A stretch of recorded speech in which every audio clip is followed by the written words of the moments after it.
First of all, I'm delighted to introduce our next Fireside Chat. Diane Brady, who's going to be moderating this conversation, also with Fortune, Editorial Director, and also the Fortune CEO Initiative, which, for those of you who listen to Alan Murray first thing, if you aren't getting his CEO daily to sort of learn about key decision points, there's a lot in there around sustainability, really useful, but really great work that Fortune's doing, and glad to have you, Diane. Also, I'm thrilled to introduce Scott Corwin, who is with Deloitte. I got to know Scott some years ago. You actually worked with me on the ESG board credentials research and getting the message out there, so we got to come together on the new stuff too. But we're really thrilled to see all the great work that Deloitte is doing, because we see Deloitte as a force multiplier, right? You're working with all these companies, helping them to find their way on this journey. And we're thrilled, as you heard earlier, to be working on together on various research projects like the Agriculture Rosie project. So Scott is the Chief Strategy and Commercialization Officer of Deloitte's Sustainability Practice, and thank you both for being here. Thank you. Thank you, Tansi. I always feel we should lead people in song when we're holding mics like this, but and one way to stop the Friday exodus. Tell me you did that in your youth? I did, and if you look under your seats, you'll have won. No, there's none of that. Artisanal, what is it? Artisanal marron glacé. That should come next year. So first of all, thank you very much. Scott, I know you almost as a CEO whisperer. You're the guy that people would call in when they want to disrupt their businesses. So I want to just start quickly with this role of strategy and commercialization together. Can you just tell us a bit about what your mission is, if you don't mind? Absolutely. It's off script, but I want... But the one thing that Tansi left out in my bio, which is pretty important, is I am a Stern alum. And I was here like decades ago. And he hasn't I'm quite donated active lately. in the school. I sit on the advisory board of the Fubon Center. I co-lead our relationship from Deloitte with the university. So it's pretty near and dear. And Stern is what brought me to New York 4 decades ago. So I owe it a lot, and it's connected to all of this. So my role is, I was one of the founders of our commercial sustainability, climate, and equity practice. And when we launched this practice a few years ago, it really had the express mandate of how we're going to help our clients get to a low carbon and equitable future.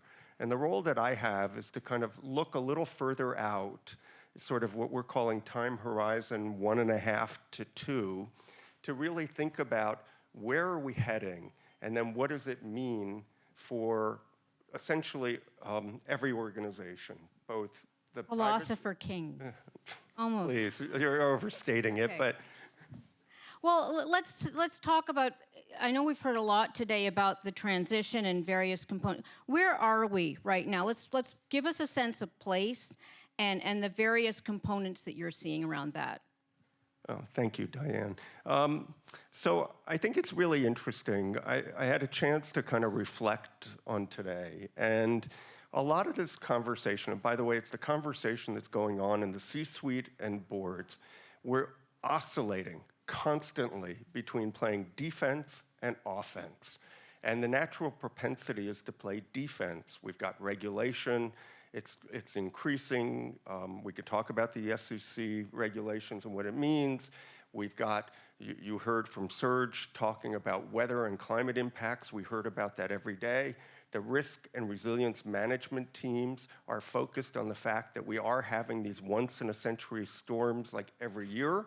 And there's a lot of capital assets that are being affected by weather, not to mention labor productivity.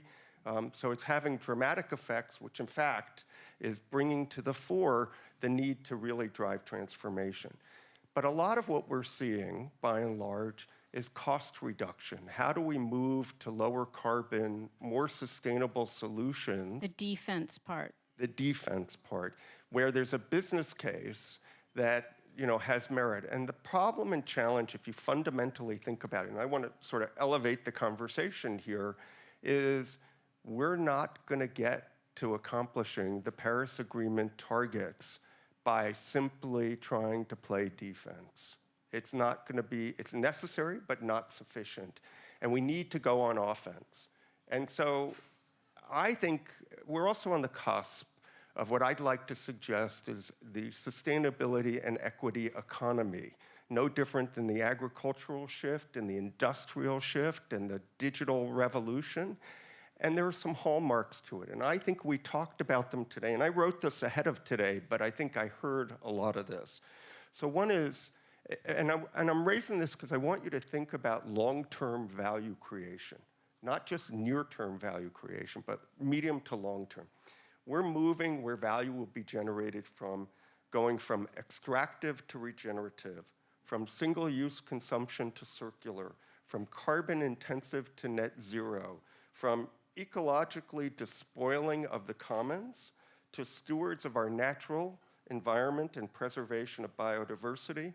And the last one, which is probably the most important, is unlike every other economic shift, we can't leave people behind, and we have done that. And so we need to undertake an equitable and just transition where everyone has the opportunity to flourish for our planet and our people. I think that's all we need. No, I'm kidding.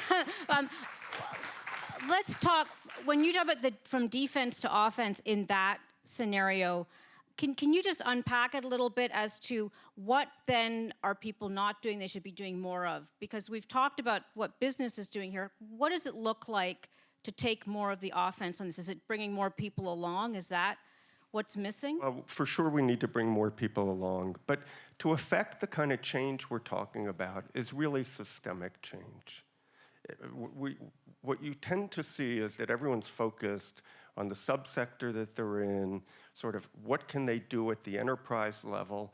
If you think about it, like I'm doing as much with my family and our household as we possibly can. I've taken up composting. I don't know a darn thing about it, but I'm dumping all that stuff in there, and it's good. It's good behavior. It's good modeling, right? We have an EV. I've got geothermal in my house, like all those things. But it doesn't add up and it doesn't scale.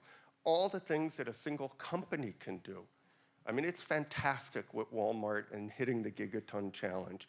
It was visionary in what they did, right? We need a lot more of that. But even that, what it highlighted is the need for all of this interdependence and moving and thinking about upstream and downstream. The ag food study today actually really reflected that when it talked about the work of processors and the downstream sort of really driving the value compared to the manufacturers. So what we have, and this will be the last point, I'll let you. No, I'm listening. That's my job. I'm listening. The really interesting thing when you think about where we're at, we actually have most of the capabilities, the technologies, the solutions that we need to actually address climate change. We're not really that dependent on some magic technologies 20 years from now. We're going to need them, don't get me wrong, but that isn't going to save us, right? In fact, what we need to do is to figure out how to affect much faster speed and scale of the adoption of those technologies. How do we sort of break through what's known as the chicken and the egg problem, where you have a technology, but it costs a lot more than the alternative today? How do you get the supply side to commit to making the capital investments and the demand side to send the market signals that we, in fact, are prepared to do that to accelerate the scaling? And then we can talk about what that means at an individual company level. Well, I'm fascinated you talk about collaboration, because I think that is a really, that systems thinking and it taking multiple players. Sometimes you get pushback that we'd love to do it, but regulatory issues, competitive issues. Do you have examples, since you're on the front lines, you get into rooms we don't get to go, I will point that out, of it being done well? I mean, give us an example in real life of this sort of work. Well, the best example that has proven tangible results is the transition that we've seen with solar and wind. I mean, it started actually with renewable energy credits and power purchase agreements and virtual power purchase agreements, where effectively companies that needed to kind of decarbonize the energy that they were using had mechanisms to do this, and that funding then enabled to come down the cost curve, so much so that photovoltaic solar today is 90% lower than it was, right? It's at parity. This wind is 60 or 70% down. Battery storage is at 70% lower costs in the last 10 years. So it's pretty remarkable how we're getting there. even that, as good as all that is, it's not fast enough. We actually need to accelerate. And the challenge is that everyone talks about at COP, we need to triple the renewable capacity. We can get there. That's a dual, it's going to cost us significant dollars in infrastructure investment. But the challenge is that the demand is rising. When you look at what's going on with the tech players, who are the single biggest buyers of energy in the United States today, right? They're going to look at tripling their electric demands between now and 2030 in California. So the capacity of the supply side to keep up is a challenge. So you've got these growth agendas, you've got a need to make these capital investments, and what we've got to figure out is how to, the whole point of S-curves, if you go back to sort of your innovation classes in innovation theory, the faster we can get past the early stages and get to where things start to get adopted. And we're kind of there now with electric vehicles.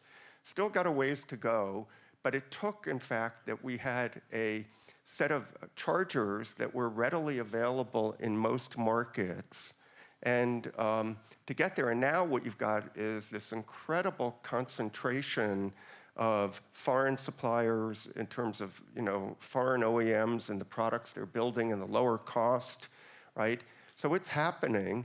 And again, we've got an issue of how do we get the energy system to decarbonize fast enough to ensure that actually the energy we're putting in those EVs is clean energy, because we won't have accomplished anything unless we actually are using clean energy. I think the AI energy conundrum is really interesting. Some of the estimates I've heard are like 30%. I can't imagine people, having that much in the IT space. I want to go back to what you talk about, what some of the challenges are that your clients are coming to you with right now, and how does that fit into this sort of the opportunity that we're talking about, since we're on the offense here? I hate the word offensive. That's why did that become a negative word? But talk about that. Offense, scoring points. Yes, I know.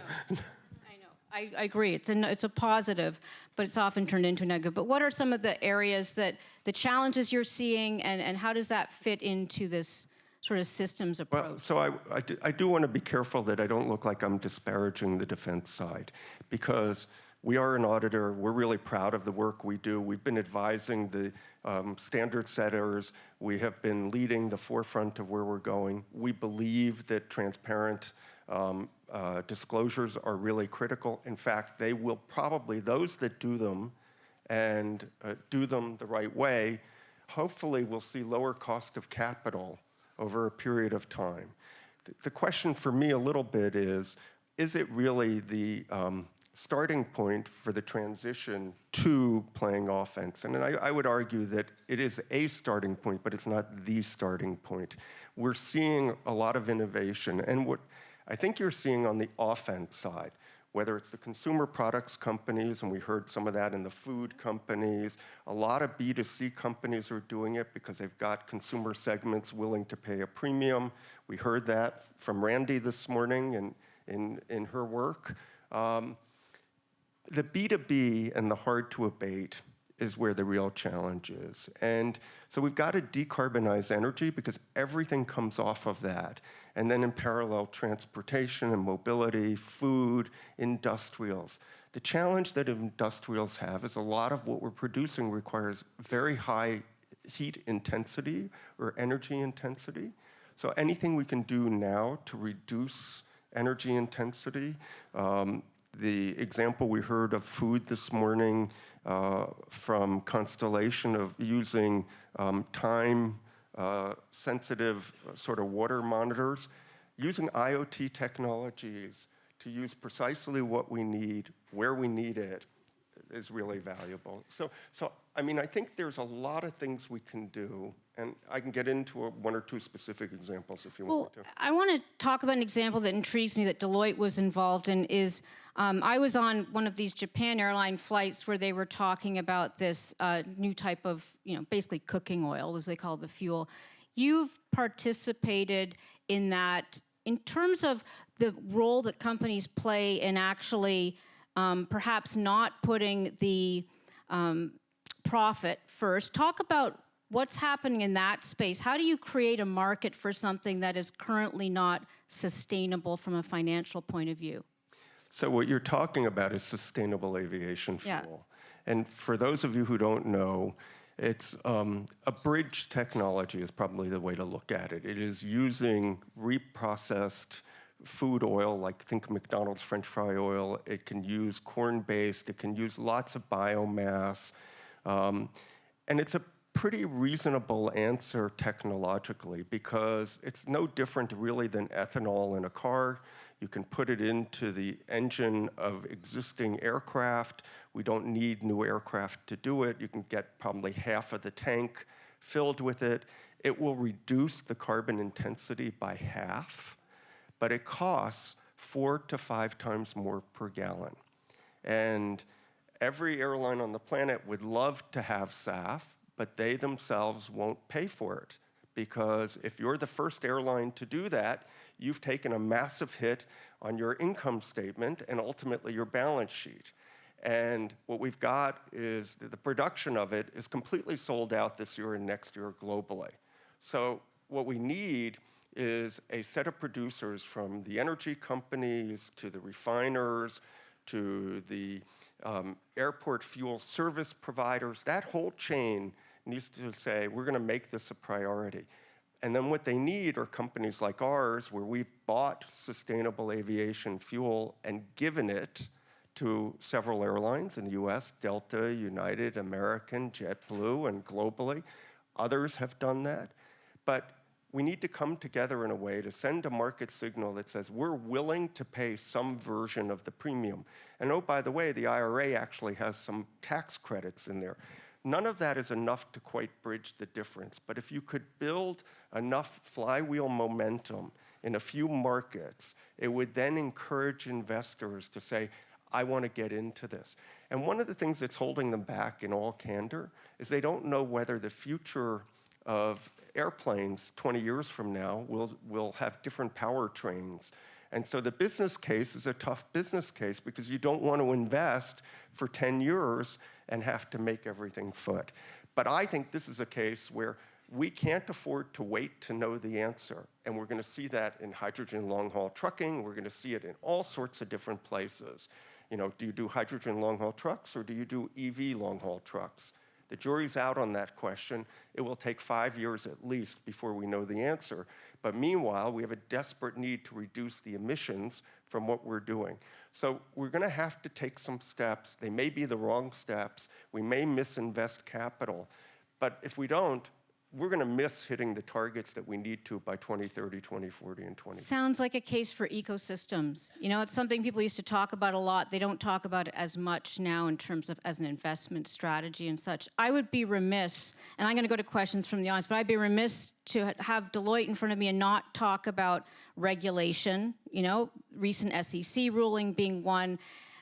Give us some sense of the impact that has real world. So I am not from the audit side. As you can probably tell, I'm a strategist. I've been a consultant for 35 years.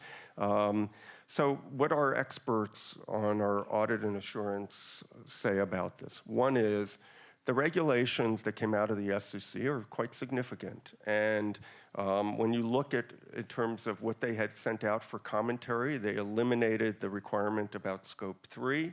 They have clearly defined materiality that needs to be met for scope 1 and 2. They sort of eased up on the timeline a bit, so it starts with the reporting of December 31st, 2025. It gives time in terms of the transitions that need to happen.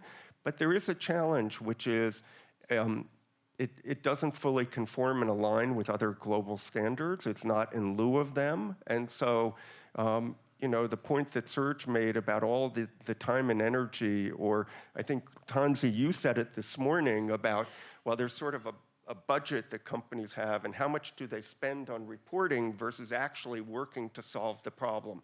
Well, it is an alphabet soup. There are all these different standards. You know, we've been trying to reconcile to a global standard as best as possible. You know, the fact that if you're doing business in California, you've got to meet those standards. So it is a very significant time and energy cost. And then there's a concern, of course, about your representations and defending what you actually file and report. So, but it's a very significant move. Okay, I'm going to ask if there are questions in the audience, and raise your hands. I can fill the time. Should we offer? I'll offer a free limerick to the first question. How about that? For whoever, yeah, well, free. I'll compose it on the spot. Do you have any questions? So thank you for his thoughts. I've a real strategist in heart and mind at the same place. That's wonderful to hear. So it's Andre Vreeman from Climate Neutral Real Estate. We also have a healthcare company.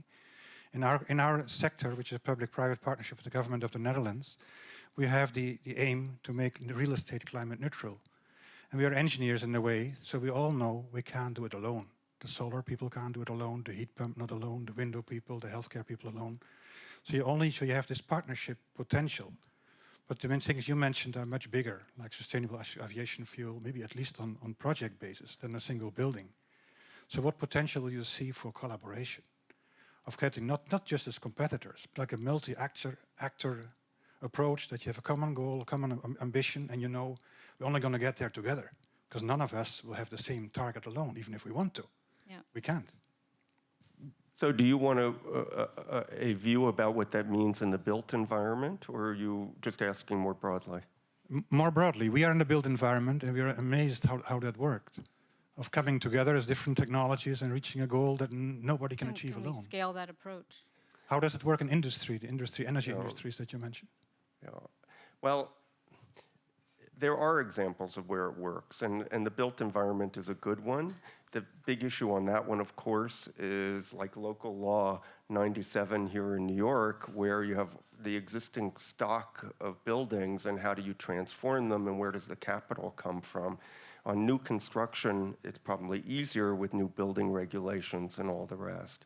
But we are seeing examples of that, and we're seeing it in the sense of the work what the tech players are doing, for example, is that they're investing upstream in actually solar farms and in wind farms and working with local communities on the offtake. You're going to see this in hydrogen now in the United States, where the Department of Energy has just given out $7 billion to 7 hubs regionally. They just announced another $1 billion for trying to incent the demand side.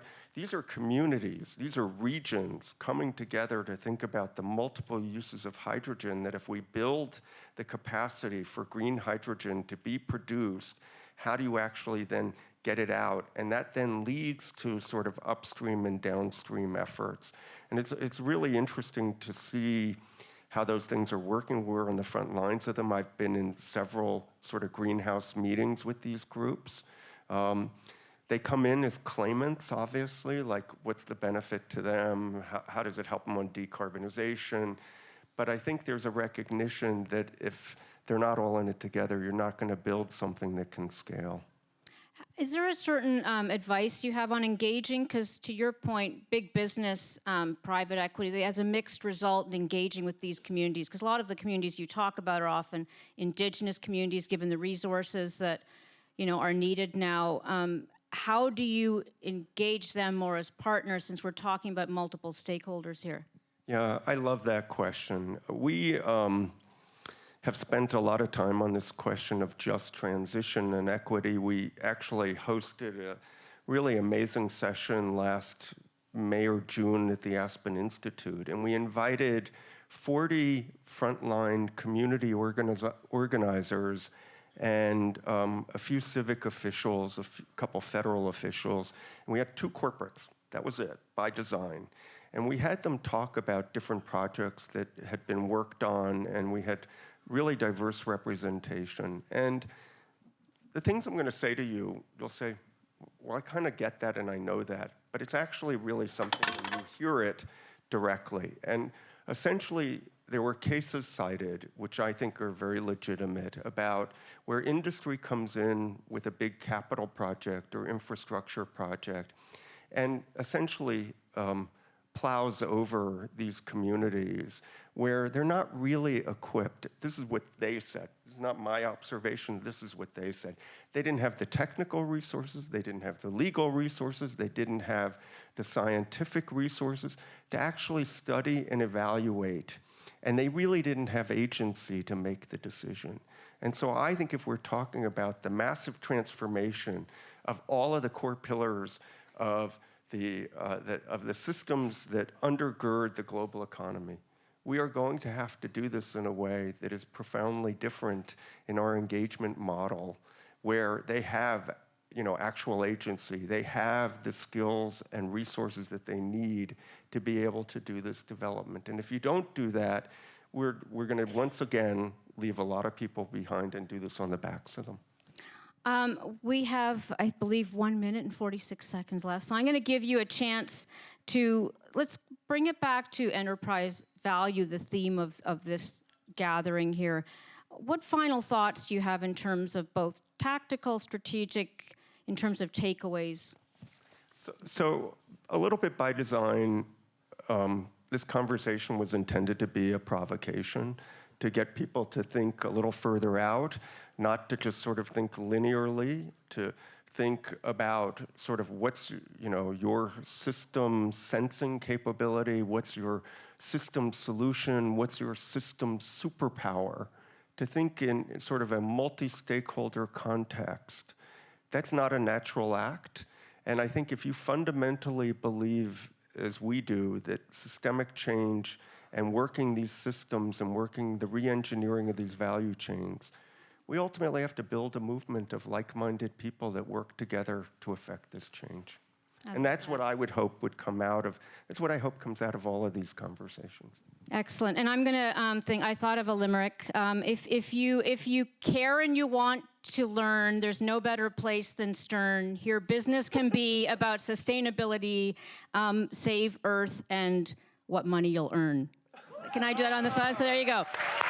So thank you very much. Thank you, Diane. Thank you for the honor of doing this, and I look forward to continuing the conversation. Thank you very much. That was awesome.